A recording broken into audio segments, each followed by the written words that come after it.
observamos distintas realidades. Para construir una perspectiva propia. Cíclope. Una mirada entre muchas.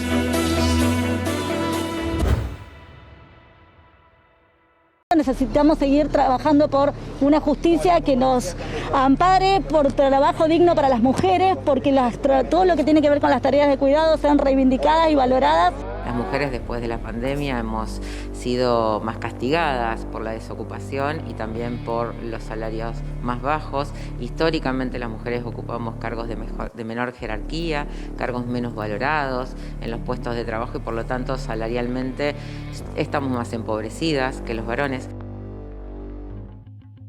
Mujeres, ¿las perdedoras de la pandemia? Solemos pensar que la pandemia por COVID-19 con la que convivimos hace 2 años nos afectó a todos por igual, pero no es así. Además de la grave emergencia en salud, también provocó la profundización de muchas de las desigualdades preexistentes. En este escenario, las mujeres particularmente han tenido que enfrentarse a una mayor vulnerabilidad y también a nuevos obstáculos para alcanzar la igualdad. En esta edición de Cíclope, analizaremos por qué las mujeres fueron las grandes perdedoras en esta pandemia. El efecto magnificador de la pandemia. Aquellas mujeres que trabajan de manera remunerada en el mercado se vieron afectadas de 2 maneras fundamentalmente.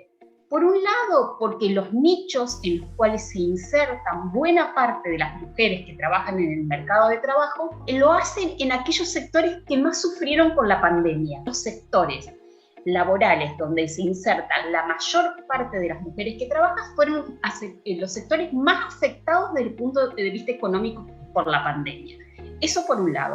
Y por el otro lado, hay que tener en cuenta que entre el 70 y el 75% del personal de salud son mujeres, con lo cual también la pandemia, en términos de una cuestión sanitaria fuerte, repercutió claramente en el trabajo remunerado de las mujeres, porque eran consideradas trabajadoras esenciales y, eran las que estaban en la primera línea del combate de la pandemia. Con respecto a colegas médicas, sobre todo mujeres de edad media, las vi muy mal. Las vi muy mal porque tenían que cubrir guardias de 24, guardias de terapia intensiva, tenían sus hijos chiquitos, miedo a contagiarlos y ser causal tanto de enfermedad para sus padres como para sus hijos. La franja etaria de las mujeres médicas que tenían que compaginar horarios de guardia con las clases virtuales y que sus niños estuvieran en la casa y conectados, y las vi trabajar desde guardias con el celular acompañando la virtualidad de sus hijos. O sea, fue bastante difícil y a muchas las vi desestabilizadas, las vi angustiadas. Los movimientos son siempre más o menos los mismos. Las mujeres son quienes tienen mayores repercusiones negativas a la hora de insertarse en el mercado de trabajo, son las que salen más perjudicadas de la crisis, son el grupo que más se ve perjudicado en la crisis por un lado, son las que peor salen de la crisis y son el grupo que más tarda en mejorar su situación una vez pasada la crisis. Rápida cuando empiezan los efectos, de mejoría de los mercados de trabajo, lo que se produce primero es una recuperación de aquellos rubros donde hay mayor presencia masculina y no femenina. Entonces las mujeres salen peor paradas de la crisis las afecta más en el largo plazo porque tarda más en recuperarse. Y hay una serie de autores que plantean que también esto tiene consecuencias en que las igualdades que se van mejorando en épocas de mayor desarrollo socioeconómico se retrotraen en épocas de crisis. La pandemia sí, insisto, marcó la diferencia entre varones y mujeres, porque las mujeres son las que se han ocupado además de la atención escolar, del trabajo docente, del meramente docente, de la atención de la familia.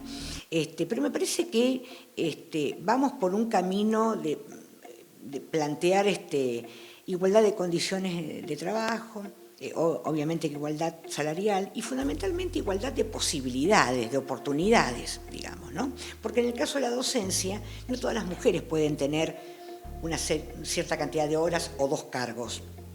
A los varones les resulta un poco más sencillo esa situación.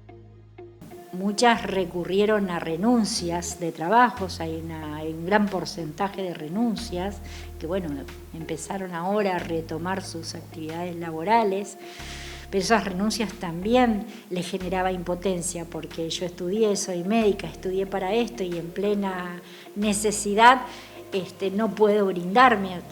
Esos encontronazos que uno tiene se daban.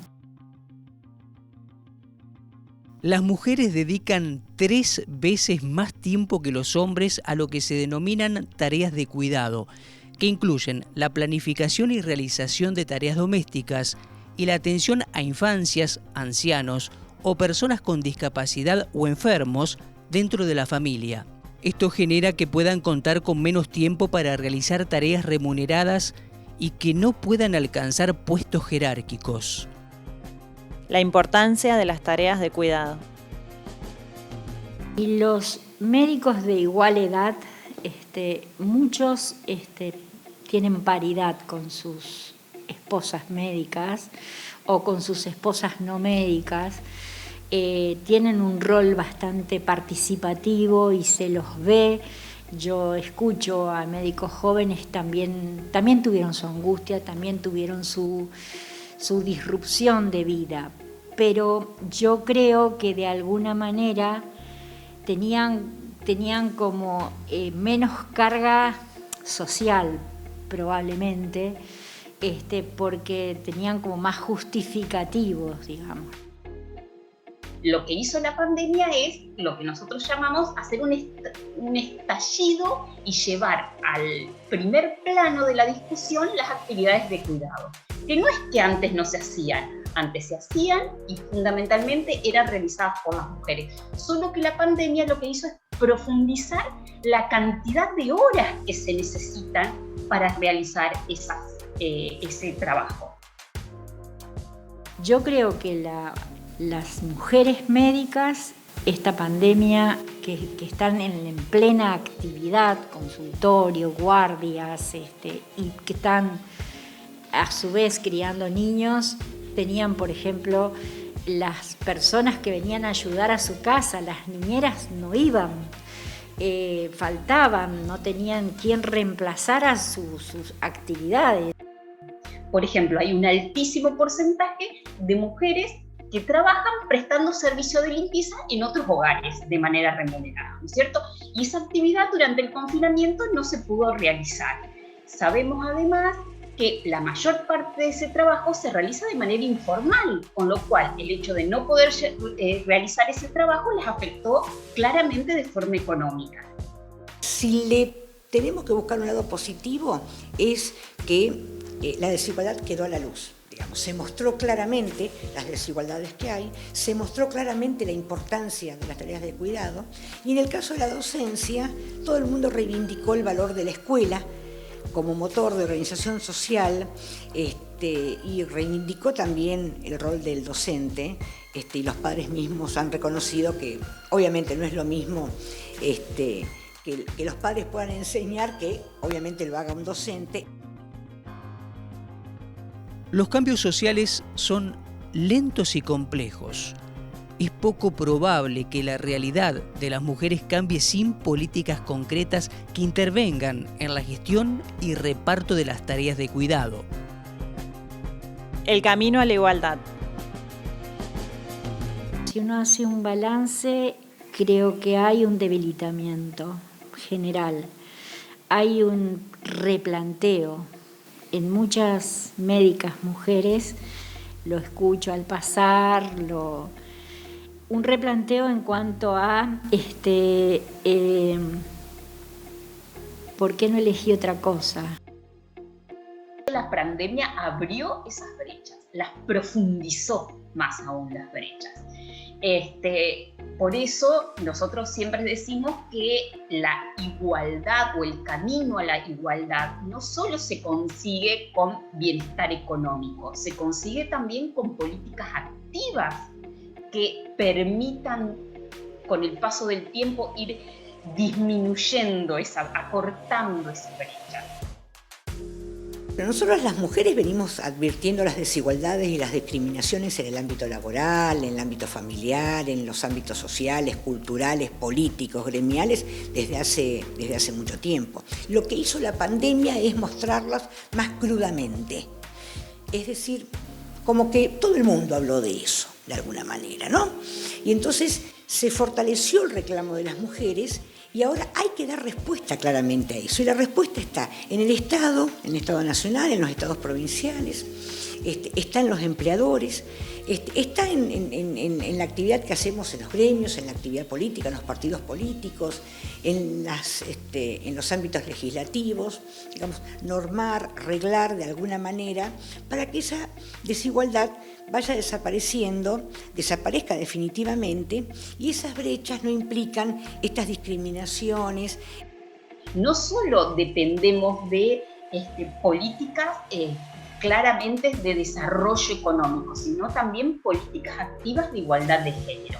Esas dos sintonías son las únicas necesarias y posibles para comenzar a reducir la brecha de género que existió y existía antes de la pandemia y que la pandemia de alguna manera profundizó.